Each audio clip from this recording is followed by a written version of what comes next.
Hello, कैसे हैं आप लोग। हम लोग पूरा सिलेबस कंप्लीट कर रहे हैं, सबको पता है। और जिसने नहीं देखा प्लीज़ देख लीजिए। कोई अगर ज़रूरतमंद हो तो प्लीज़ उसको भी बताइए ताकि उसकी भी ज़रूरतें पूरी हों, क्योंकि हर किसी के पास इतनी सक्षमता नहीं है कि वो बहुत सारा पैसा खर्च करके कोचिंग करे। तो इसलिए मैंने सोचा कि इधर उधर से नहीं पढ़ाएंगे, अब सीधे पढ़ाएंगे एक थ्रू और पूरा सिलेबस कंप्लीट करेंगे। आपके TGT, PGT, net, LT, JEE सबके लिए काम आएगा, इसलिए प्लीज़ परेशान होने की आवश्यकता नहीं है और कहीं भी जाने की फालतू पैसे खर्च करने की भी आवश्यकता नहीं है। आज हम लोग न्यूट्रिशन साइंस का इंट्रोडक्शन फर्स्ट कल देखा था, जिसमें सारे डेट्स हम लोगों ने क्लियर किए थे, खासकर वो डेट्स जो आपको जो है आपके पोषण विज्ञान से देखने को मिलते हैं। और वो मैंने आज सारी चीज़ें टेलीग्राम पर भी करवा दी, क्वेश्चंस आप लोग जाकर उसको देख सकते हैं, विजिट कर सकते हैं, लिंक आपको डिस्क्रिप्शन बॉक्स में मिल ही जाता है। आज हम लोग पार्ट 2 करेंगे। पार्ट 2 इसलिए करेंगे क्योंकि उसमें हम लोगों ने डेट्स कर रखा था। यहाँ पर हम लोग जानेंगे कि हम लोग जो है जो खाद्य पोषण विज्ञान उसके बारे में मुख्यतः क्या क्या पढ़ते हैं, वो चीज़ें हम लोग रफली जानेंगे, ब्रीफ मतलब संक्षिप्त में जानेंगे। और उसके बाद आगे हम लोग उसको तो पढ़ेंगे ही कि प्रोटीन क्या है, कार्बोहाइड्रेट क्या है, मिनरल्स क्या है, विटामिन्स क्या है, ये सारी चीज़ें हम लोग पढ़ेंगे। तो आज हम लोग क्या करेंगे, इसको ब्रीफ करेंगे, संक्षिप्त इसको समझेंगे। चलिए, वही पुराना हम लोग का अपने नोट से ही पढ़ेंगे। न्यूट्रिशन साइंस का इंट्रोडक्शन पार्ट 2 है, ठीक है। इंट्रोडक्शन पार्ट 2 है किसका, न्यूट्रिशन साइंस का। आइए, बहुत से वैज्ञानिक ने खोज की है खाने में ऐसा क्या है जो कि बहुत ही महत्वपूर्ण है। उन्हें ये मिला कि खाने में अनेक रासायनिक घटक या तत्व पाए जाते हैं, ठीक है। घटक या तत्व पाए जाते हैं। कहने का मतलब कि जब आप भोजन करते हो तो आपके अंदर जो चीज़ें लगती हैं, चाहे वो विटामिन हो, चाहे वो प्रोटीन हो, चाहे वो मिनरल्स हो, तो वो विटामिन्स, मिनरल्स, प्रोटीन कहाँ से आते हैं, ये सारी वैज्ञानिकों ने खोज की। और उन्होंने पाया कि जो हम लोग खाते पीते हैं वो कहाँ से आता है, इसी भोजन से आता है। अब इस भोजन में क्या है भाई, जब भी कभी भी खोज होती तो क्या होता है, 2 भाग में जानवर, इंसान या किसी चीज़ को, पक्षी उच्छी को बांट देते हैं। एक को अच्छा खासा भोजन देते हैं और एक को सिर्फ पानी, दूध, ऐसी चीज़ देते हैं। और इसके बाद तुलना करते हैं, भाई जिसने भोजन खाया था वो कैसा है और जिसने पानी दूध पिया था वो कैसा है। फिर हम लोग देखते हैं, अरे वाह, भोजन करने वाला तो हरा भरा है, पानी दूध करने वाला तो बिल्कुल से बेकार हो चुका है। तो उसी से वैज्ञानिकों ने भी देखा, तो उन्होंने सोचा आखिर ऐसा क्या है कि भोजन करते हैं तो इंसान इतने स्वस्थ, सुंदर, खूबसूरत, आकर्षक दिखते हैं, ठीक है। इसके बाद में उन्हें ये मिला, उन्होंने ये समझा कि खाने में जो अनेक रासायनिक घटक है, रासायनिक घटक मतलब तत्व हैं, जैसे प्रोटीन है, कार्बोहाइड्रेट है, फैट है, मिनरल है और विटामिन है। अब विटामिन के बाद आप सोच रहे होंगे कि जो है कहीं 5 तत्व दिए हैं, कहीं 6 तत्व दिए हैं। तो सच बात ये है कि जो वाटर है वो मिनरल में नहीं आता है, वो आपके हाइड्रेट रखता है बॉडी को, और शरीर में करीब 70 से 75% तक क्या है, पानी है। इसलिए हम लोग पानी को बहुत ही इम्पॉर्टेंट तरीके से रखते हैं, ठीक है। उसको बहुत ही इम्पॉर्टेंट रखते हैं हम लोग, क्योंकि उसमें शरीर में हम लोग की बहुत ज़्यादा पानी है। अच्छा, अब इसको हम लोग क्या करेंगे, संक्षिप्त में समझेंगे। संक्षिप्त में क्या समझेंगे कि ये जो सारे तत्व हैं वो कौन कौन से हैं। सबसे पहले हम लोग प्रोटीन देखते हैं। प्रोटीन क्या है, प्रोटीन से है शरीर का विकास होता है, चाहे वो बच्चों का हो, चाहे बड़ों का हो, चाहे किसी का भी हो। बड़ों का वजन संतुलित रखता है। अगर प्रोटीन अच्छे से हम लोग नहीं खाते हैं तो वजन बढ़ जाता है, क्योंकि प्रोटीन जो होता है ये ठोस होता है। प्रोटीन क्या होता है, कोशिकाओं की टूट फूट को मरम्मत करता है। प्रोटीन मसल्स से बनाता है, बिल्डअप करता है। तो अगर प्रोटीन हम लोग नहीं खाते तो क्या होता है, शरीर फैल जाती है। जो लोग मोटापाग्रस्त रहते हैं उनको कहा जाता है कि आप प्रोटीन ज़्यादा से ज़्यादा खाइए, प्रोटीन ज़्यादा से ज़्यादा खाइए, फैट और कार्ब को कम कर दीजिए, ठीक है। फैट कार्ब कम करने का मतलब यह है कि जब आप प्रोटीन खाएंगे तो शरीर को उसको पचाने में ताकत लगेगी, और जब पचाने में ताकत लगेगी तो कोशिकाओं में टूट फूट होगी। कोशिकाओं में टूट फूट होगी तो बहुत तेज़ तेज़ शरीर को काम करना पड़ेगा, और बहुत तेज़ तेज़ जब शरीर को काम करना पड़ेगा तो वेट क्या होगा, कम होगा। भाई आप बहुत तेज़ तेज़ दौड़ के अगर आप जाते हैं 2 किलोमीटर उसमें, और आप तेज़ तेज़ चल के जाते हैं उसमें, और आप आराम से चलते हैं उसमें अंतर होता है, ठीक है।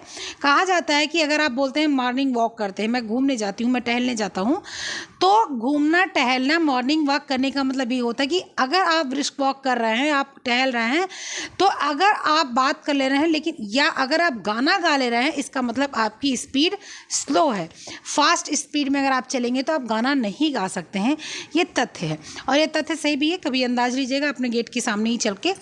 तो थोड़ी मात्रा में शक्ति भी प्रदान करता है क्या? प्रोटीन। प्रोटीन लगभग 20% शरीर का वजन का होता है। मतलब मान लीजिए मेरा शरीर का वजन 60 किलो है, तो 60 किलो का 20% यानी कि 12 किलो वजन किसका होगा? प्रोटीन का होगा। ठीक है, 60 किलो वजन का 10% कितना होगा? 6 किलोग्राम। और 20% कितना होगा? 12 किलोग्राम। तो प्रोटीन का जो है लगभग शरीर का 20% शरीर का वजन प्रोटीन का होता है। ठीक है, इसके बाद में क्या है? अभी प्रोटीन के बारे में ही चल रहा है, अभी देखेंगे हम लोग। और शरीर के लिए प्रोटीन खाने से भोजन, शरीर के लिए प्रोटीन खाने वाले भोजन से ही मिलेगा। शरीर के लिए जो प्रोटीन खाना होता है वो खाने वाले भोजन से ही मिलता है। जो प्रोटीन है वो खाने वाले भोजन से ही मिलता है। शरीर प्रोटीन खर्चता है, खर्चता मतलब देता है, भोजन करता है तो क्या करता है? प्रोटीन देता है और फिर उसे भोजन से प्राप्त करता है। जैसे हमारे शरीर में प्रोटीन है, हमारे शरीर में 20% प्रोटीन है, वो हमारे शरीर को एनर्जी दे रहा है। एनर्जी मतलब टूट फूट बना रहा है, शरीर को दुरुस्त रखने की कोशिश कर रहा है। जो उसके अंदर स्टोर है वो खर्च कर रहा है। और साथ ही साथ जो हमने खाया, मान लीजिए सुबह मैंने दबा के नाश्ता किया और वो फैट वैट नहीं खाया, मैंने चना खाया, गुड़ खाया, हमने चना खाया, गुड़ खाया, सोयाबीन का कुछ खा लिया, ठीक है, दाल पी लिया, दूध पी लिया, चाय में दूध मिल गया, ऐसी सारी चीज़ें हम लोगों ने शरीर में डाली और वो प्रोटीन बटुर रहा है, इकट्ठा हो रहा है। और वो क्या करेगा? जो है इकट्ठा प्रोटीन है वो क्या करेगा? जब शरीर में इकट्ठा होगा तो शरीर तो अपना प्रोटीन खर्च करता ही रहेगा, अपनी एनर्जी को, प्रोटीन अपनी ऊर्जा को खर्च करेगा। मतलब कि प्रोटीन खर्च होगा और काम करेगा और शरीर में जो प्रोटीन और संचय हो रहा है वो संचय होगा। एक तरफ से डालो, एक तरफ से निकालो, एक तरफ से डालो, एक तरफ से निकालो, ठीक है, ऐसे हो रहा है। अच्छा, प्रोटीन अमीनो एसिड से बना होता है, सबको पता है। प्रोटीन 20 अमीनो एसिड से बना होता है और 10 एसेंशियल आवश्यक, 5 अर्ध आवश्यक और 5 अनावश्यक। हर प्रकार के प्रोटीन में भिन्न अमीनो एसिड्स पाए जाते हैं। मतलब कि जैसे जितने भी प्रोटीन हैं उसमें अलग अलग अमीनो एसिड्स पाए जाते हैं। अमीनो एसिड्स जो होते हैं essential, non essential, partial essential, ये जो होते हैं वो अमीनो एसिड्स ना, वो सारी जितनी भी प्रोटीन होते हैं अलग अलग होते हैं। कोई जो एसेंशियल है वो मुझे बाहर से लाना पड़ रहा है, जो एसेंशियल नहीं है वो शरीर में बन रहा है। तो क्या है? प्रोटीन की पोषणता अमीनो एसिड पर आश्रित होती है। प्रोटीन कितना पोषण देगा ये अमीनो एसिड्स पर आश्रित होता है। अंदर से जो बन रहा है अमीनो एसिड्स वो कितनी जो है हमको क्या देता है। जैसे मस्तिष्क के लिए अमीनो एसिड कुछ और डिपेंड करता है, हमारे नसों में दौड़ने के लिए अमीनो एसिड्स कुछ और डिपेंड करता है, मैंने बताया ना अमीनो एसिड्स को। तो उस प्रकार जब हम लोग प्रोटीन पढ़ेंगे तो इन अमीनो एसिड्स के नाम पढ़ेंगे और साथ साथ ये भी पढ़ेंगे कि किस अमीनो एसिड्स का क्या कार्य होता है। ठीक है, इससे पता चलता है कि बहुत से वैज्ञानिक का मानना है मनुष्य को प्रोटीन लेना ही होगा। इसलिए इससे पता चलता है सारे वैज्ञानिकों का यह मानना है अगर प्रोटीन नहीं लिया जाएगा आपकी स्किन खराब होगी, आपके बाल खराब होंगे, आपकी याददाश्त कमज़ोर हो जाएगी, आपकी शरीर बहुत ही खराब हो जाएगी, या तो बहुत मोटी हो जाएगी या तो बहुत दुबली हो जाएगी, वो फिट फार नहीं रहेगी, वो अच्छी नहीं रहेगी। हेल्थ मेंटेन या वेट मेंटेन करने का मतलब ये नहीं होता कि वेट बढ़ेगा तो ही वेट मेंटेन होगा। कभी कभी क्या होता है कि उम्र हमारी 30 साल की, वजन हमारा 40-45 किलो, तो वो भी गंदा तरीके का वेट कम है ना, वो भी बुरा है। अगर इतना कम रहेगा, शादी नहीं हुई है तो कंसीव करने में दिक्कत, शादी हो गई है तो बच्चे वगैरह हो गए हैं तो कल को और समस्या, ये बीमारी वो बीमारी। देखो एक चीज़ है, किसी चीज़ की अच्छाई भी होती है, किसी चीज़ की बुराई होती है। अगर कोई मोटा है तो उसके अंदर भी अच्छाई बुराई है, कोई पतला तो उसके अंदर भी अच्छाई बुराई है। जितना ही खतरनाक मोटापा होता है उतना ही खतरनाक पतलापन होता है।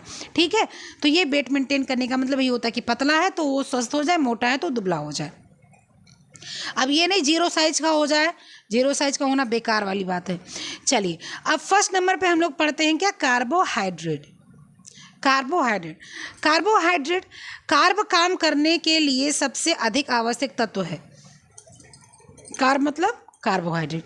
कार्बोहाइड्रेट काम करने के लिए सबसे आवश्यक तत्व है, क्यों? क्योंकि कार्बोहाइड्रेट जो हम खाते हैं ना, वो हमको ऊर्जा प्रदान करता है। क्या प्रदान करता है? ऊर्जा प्रदान करता है। हमारे शरीर में, हमारे भोजन में आसानी से मिलने वाला तत्व है क्या? कार्बोहाइड्रेट। चावल खाओ, रोटी खाओ, दाल खाओ, चाय पियो, दूध पियो, आप कुछ भी खाते हो, इनफैक्ट अगर आप सिर्फ फल खाते हो तो भी उसमें कार्बोहाइड्रेट आपको मिल ही जाता है, हर स्थिति में मिल जाता है। जैसे चावल में मिल जाता है, गन्ने में मिल जाता है, चीनी में मिल जाता है, दूध में मिल जाता है, अनाज में मिल जाता है, स्टार्च में। अब स्टार्च आपको कहाँ मिल जाएगा?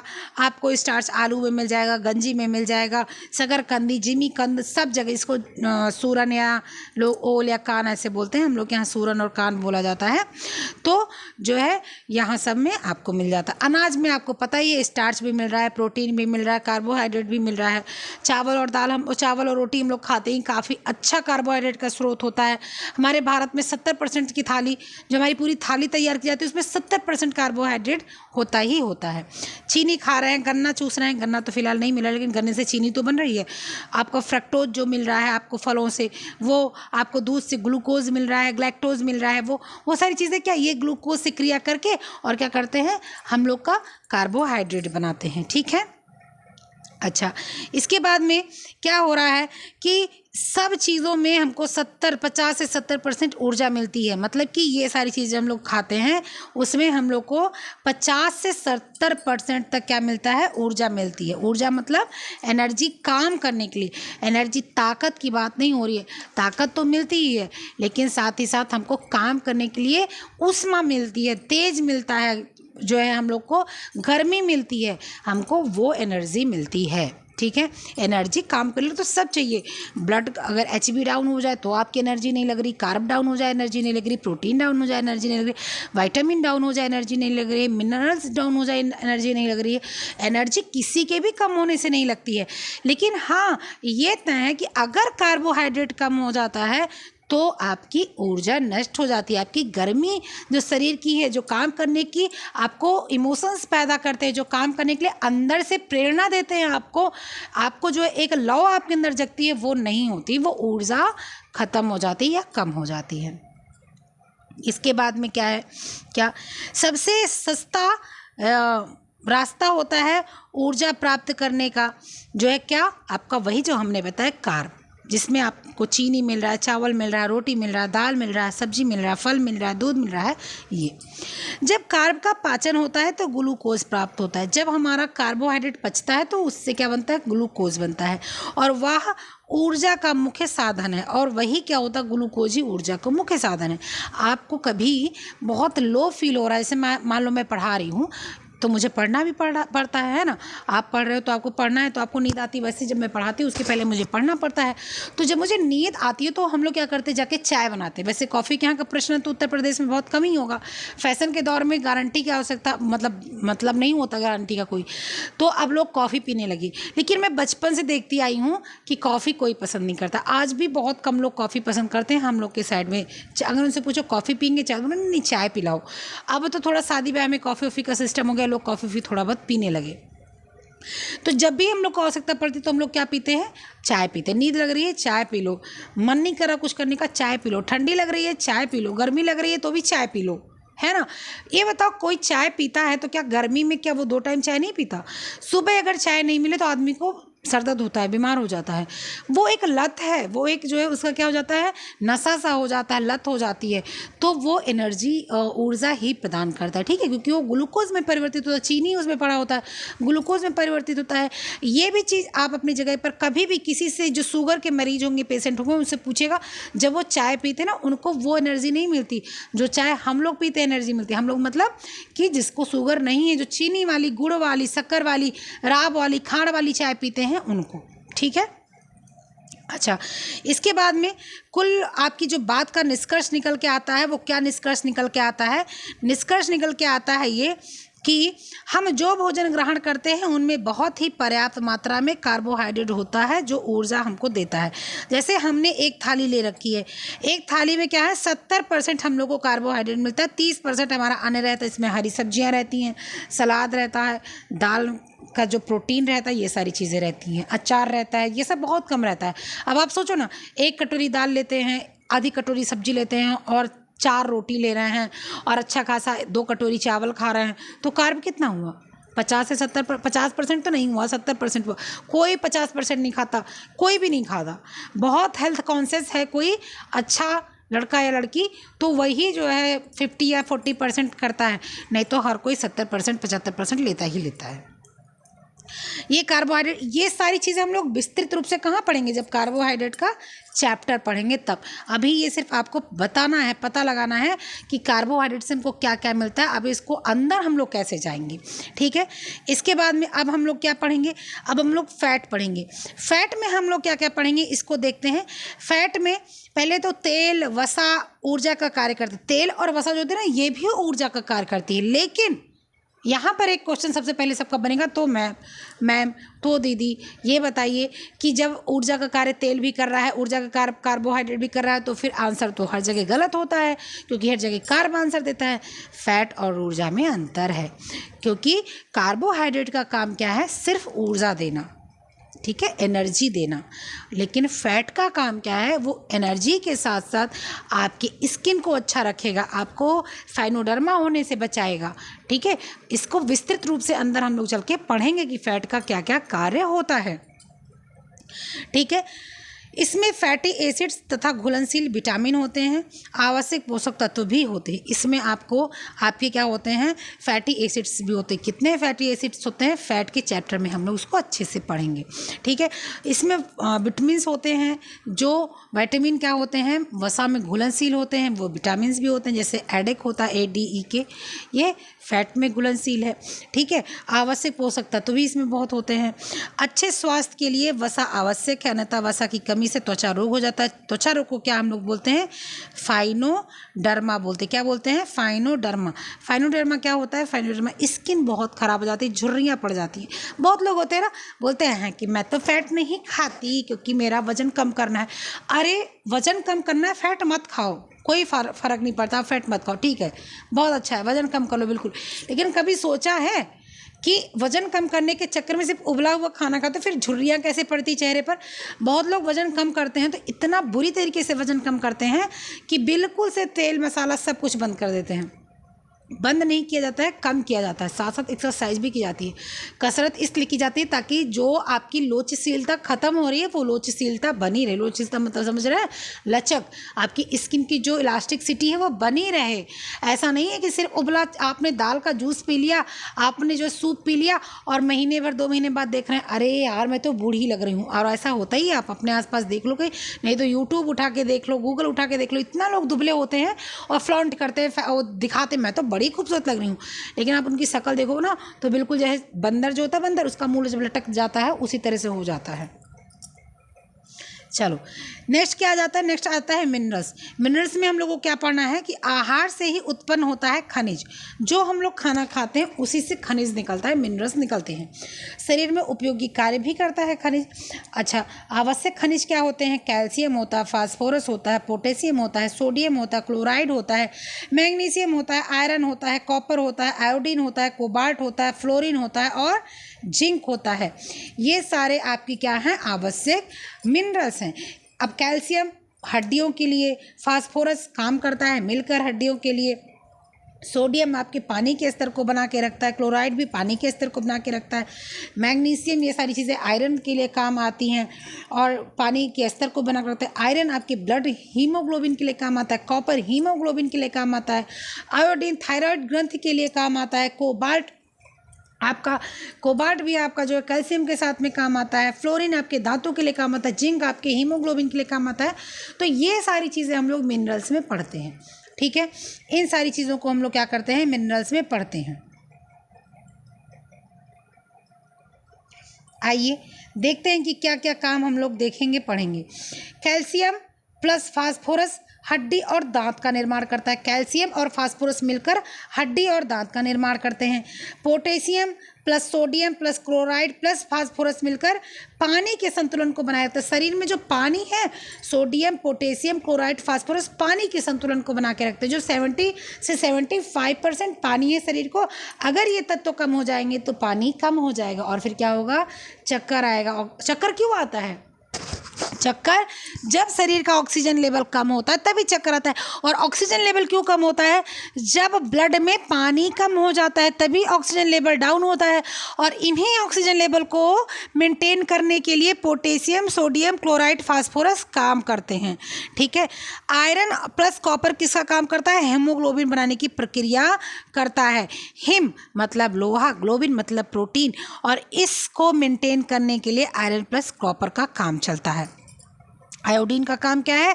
आयोडीन का काम है थायराइड ग्लैंड का कार्य भली प्रकार से करना। अगर आयोडीन आपका कम है तो थायराइड ग्लैंड काम नहीं करेगी, बौनापन आ जाता है, मंदबुद्धि बच्चा हो जाता है, उसकी लंबाई नहीं बढ़ती है। तो इसलिए थायराइड ग्लैंड का काम ये होता है। ठीक है। अब आ जाते हैं विटामिन्स। विटामिन्स का क्या काम है ये आइए देख लेते हैं। और ये सारी चीज़ें मैं बार बार कह रही हूँ, ये सारी चीज़ें हम लोग विस्तृत से पढ़ेंगे, विस्तृत रूप से पढ़ेंगे। एक दिन में एक एक चैप्टर को ख़त्म करेंगे, उसको समराइज करेंगे, उसको संक्षिप्त जो है रूप से, मतलब बिल्कुल एकदम, ये नहीं घंटे भर की वीडियो बनाएंगे। ऐसी वीडियो बनाएंगे ना जो दिमाग में बैठ जाएगी। आपको उसी से पूरे चैप्टर को तैयार करना है। कोई 20 जो है वीडियो बनाने का काम नहीं है कि जो है हाँ ये 1-2 वीडियो में पूरा आपका टॉपिक ख़त्म हो जाता है। ऐसे करेंगे हम लोग। बिल्कुल निश्चिंत रहिए, कोई ज़रूरत नहीं कहीं पैसा खर्च करने की। पैसा खर्च कर रहे हैं तो वो आपकी गलती है। वो पैसा अगर मांग भी रहे हैं अपने घर से, मांग के आप अपने पास रख लीजिए, मत खर्च कीजिए। कह दीजिए हम पढ़ते हैं, ठीक है। लेकिन बिल्कुल निश्चिंत हो जाइए, पूरा सिलेबस तैयार होगा, यहाँ पर कहीं जाने की ज़रूरत नहीं है। विटामिन्स, अच्छे खोजी लोगों ने मतलब वैज्ञानिक, बड़े बड़े वैज्ञानिक लोगों ने बताया कि खाद्य पदार्थ में कम मात्रा में आवश्यक पदार्थ होते हैं। खाद्य जो पदार्थ होते हैं उसमें कम मात्रा में आवश्यक पदार्थ होते हैं, मतलब जैसे प्रोटीन वगैरह होते हैं, ये कम मात्रा में होते हैं। आवश्यक पदार्थ मतलब प्रोटीन की यहाँ बात हो रही है। 1 मिनट। अच्छे खोजी लोगों का, वो मैंने यहाँ पर प्रोटीन गलती से लिख दिया था तो उसी को मैंने विटामिन किया। वी का मतलब आप विटामिन समझ लीजिएगा, ठीक है। मैं जल्दी में लिखते में हो सकता है कहीं प्रोटीन लिख दिया हो। अच्छे खोजी लोगों ने, खोजी मतलब वैज्ञानिक लोगों ने बताया कि खाद्य पदार्थ में कम मात्रा में आवश्यक पदार्थ मिलते हैं। और वो आवश्यक पदार्थ क्या है? ये विटामिन की बात कर रहा है। और विटामिन जो है ना, ये 17 प्रकार का मिला है। ये आपको कहीं नहीं मिलेगा पता कि ऐसा भी है। 17 प्रकार का विटामिन मिला, जैसे A, B, C, D, E, ठीक है। E के बाद H के बाद P, ये कितना हो गया? 3 3 6 1 7 हो गया ये। अब जो विटामिन B है उसमें B1, B2, B3, B6, B7, B9, B12, ठीक है। उसके बाद भी बहुत है। तो इस तरह से आपको बहुत तरह का आपको क्या मिलेगा? विटामिन के, ये सारी चीज़ें। तो आपको 17 प्रकार के विटामिन की खोज की गई है, ठीक है। 17 प्रकार का मिला है। यह मानव शरीर के लिए आवश्यक है। विटामिन की कमी से विकासहीनता का रोग होता है। अगर विटामिन शरीर में कम हो जाता है तो शारीरिक विकास, शारीरिक वृद्धि, डेवलपमेंट, ये क्या हो जाता है? बहुत ही गड़बड़ हो जाता है, खराब हो जाता है, ठीक है। अगर शरीर में विटामिन कम हो जाता है तो शरीर में आपका क्या हो जाता है? बहुत ही गड़बड़ स्थिति हो जाती है। विटामिन कितने प्रकार के होते हैं? सबको पता है विटामिन 2 प्रकार के होते हैं, fat soluble and water soluble. Fat soluble क्या होता है? ADE, जिसको एडेक या कीड़ा बोलते हैं, नीचे से ऊपर पढ़ो या ऊपर से नीचे। और ये आपका विटामिन B, C, P, ये आपका विटामिन C, B, P, ये आपका वाटर है। C और P एक ही है। B और H, बी की फैमिली का H है, ठीक है, जिसको हम लोग विटामिन B6 बोलते हैं। इसको हम लोग क्या बोलते हैं? Vitamin B6। विटामिन H को, ये भी वाटर सेल्यूबल ही है। आपके जितने फैट सेल्यूबल हैं वो इतने ही हैं। वाटर सेल्यूबल में इसी में जो है आपके बढ़ते चले जा रहे हैं, चाहे जितना भी और भी खोज होगा। जब तक हम लोग बहुत बहुत बूढ़े हो जाएंगे, हो सकता है तब तक खोज देते रहे और 2-4 आ जाए, क्या भरोसा, ठीक है। खाद्य पदार्थों में पोषण संबंधी वर्गीकरण। पहला, एक ऊर्जा देने वाला जो एनर्जी यील्डिंग फूड होता है, शरीर बनने वाला जो बॉडी बिल्डिंग फूड होता है, सुरक्षा देने वाला जो प्रोटेक्टिव फूड होता है।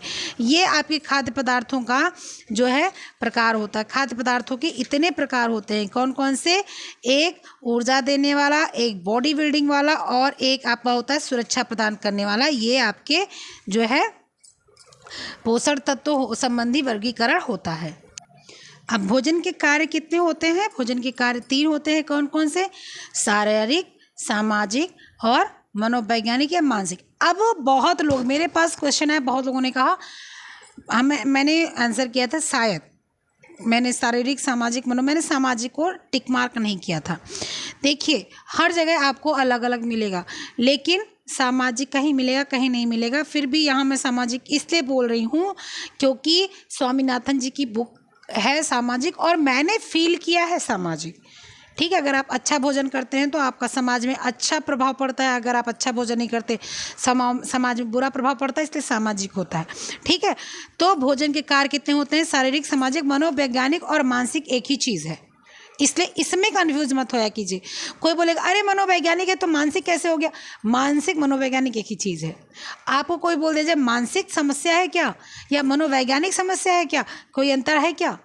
मानसिक मतलब मन और मस्तिष्क, मनोवैज्ञानिक मतलब मन और ज्ञान यानी कि मस्तिष्क, दोनों एक ही चीज़ें हैं। ठीक है, और इन सब में भी 3-3 भाग हैं। शारीरिक में क्या है? शारीरिक में ऊर्जा उत्पादन, शरीर का निर्माण करना और शारीरिक क्रियाओं का संचालन। ऊर्जा,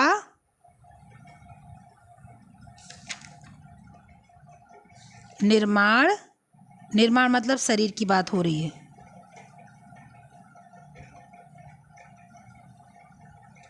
निर्माण और क्या है?